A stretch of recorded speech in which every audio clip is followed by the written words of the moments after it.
You're listening to The Agenda with Georgia Tolley on Dubai Eye 103.8. Now we're going to turn our attention to the so-called Great Resignation. Yep, it is a term that is doing the rounds at the moment. It was coined by Anthony Klotz, a psychologist and professor at Texas A&M University, referring to the global trend of employees rethinking their career options since the onset of the COVID-19 pandemic, with many re-evaluating their careers due to the flexibility their new situations offered.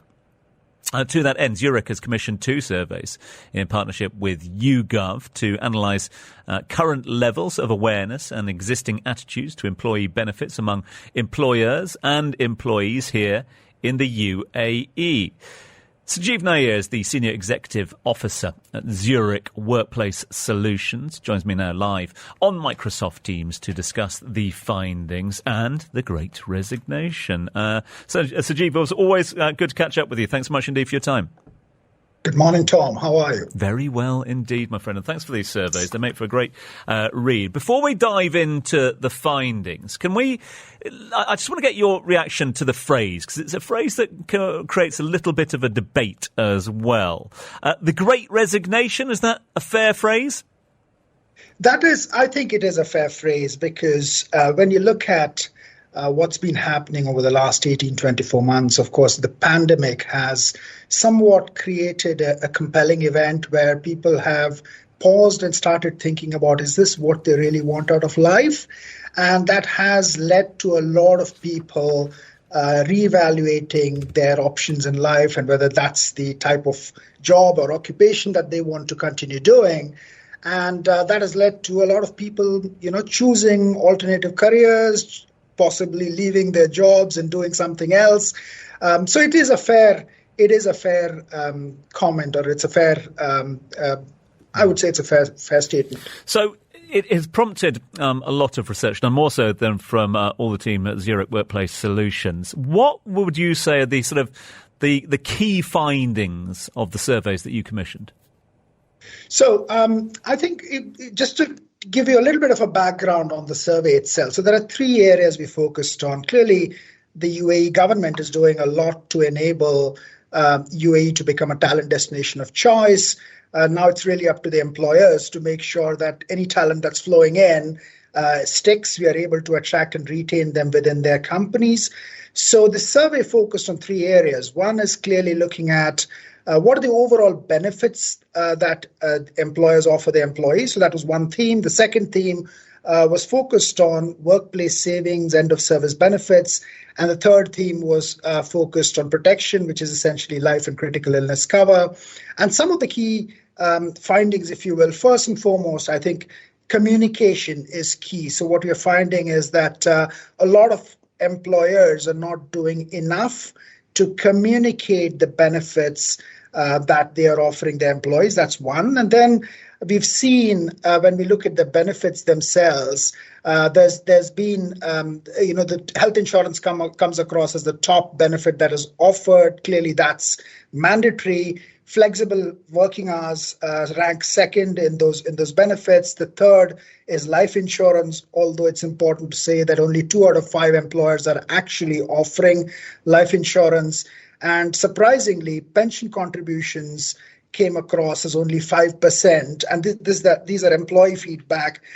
So pension contributions came across only as 5% of the employers are actually offering pension benefits. So that there's a gap in communication as well. And then we delved into the workplace savings, end-of-service benefits. And what we are finding is that only about 53% of the employers are actually making a separate provision for end-of-service benefits or workplace savings.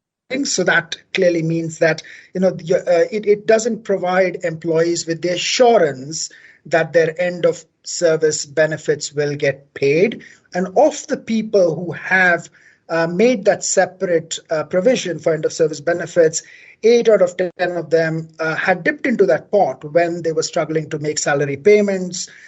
6 out of 10 employees, they reported concerns over whether their salaries would be paid out on time. It further emphasizes the importance of managing end-of-service benefits as a separate benefit. And last but not the least, coming back to this point on Great Resignation, 50% of the surveyed employees have shifted jobs over the last 2 years, and there are many more, Tom. But I think these are the key ones.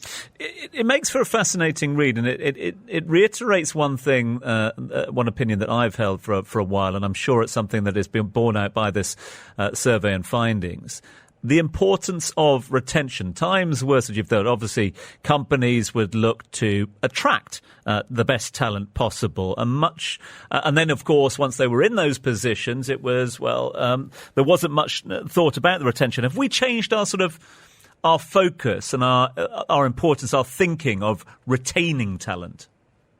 Absolutely. I think even if I look at Zurich as us as an organization last year.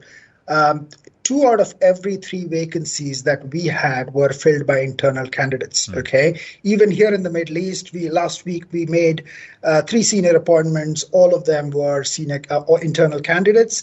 Huge focus. It takes a lot of time to hire, a lot of time, money, effort, lost productivity to hire and train people to your organization. It is a far more prudent investment to ensure that people are, that you invest in the careers of those individuals you already have employed with yourselves, and make sure that you invest in retention measures, and that has to go way beyond salaries. Well, let's talk salaries if we can, because the old adage that cash is king when it comes to careers, when it comes to jobs, when it comes to opportunities. Does that still ring true at the moment, or have potential candidates taken more of a wider approach to what they look to get from their jobs? Is it more about benefits than cash? Cash is still important, so we shouldn't delude ourselves that a basic salary or a salary isn't important. It is still a very important component of your compensation package. But increasingly, the focus on non-salary related benefits is increasing, and this is not just for the UAE. Globally, we are seeing this trend.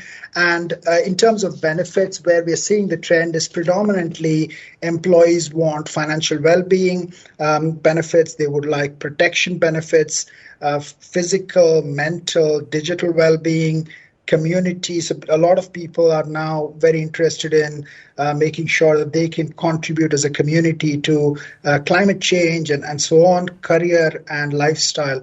These are the key trends that we are finding across the globe in terms of people having discussions beyond just salaries. End of service benefits. This is an interesting part of your survey, and you just touched on it a little bit earlier on, explaining some of the key findings. Is this a concern, do you think, for industry in general, dealing with end of service benefits and making sure that there are enough funds in place to cover those?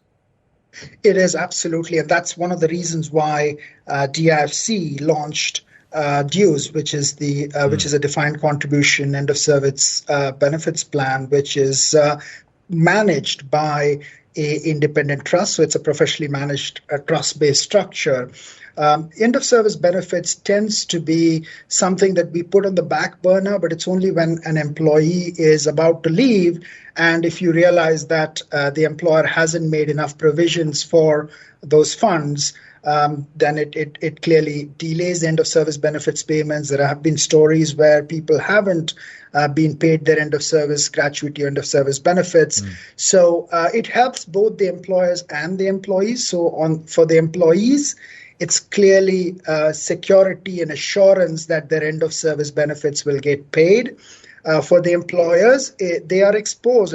Currently, they're exposed to an open-ended liability, which they may not have made provisions for, and having a well-defined, structure, professionally managed structure, where you are contributing to that ring-fenced fund on a regular basis is critical for employers also to manage it prudently.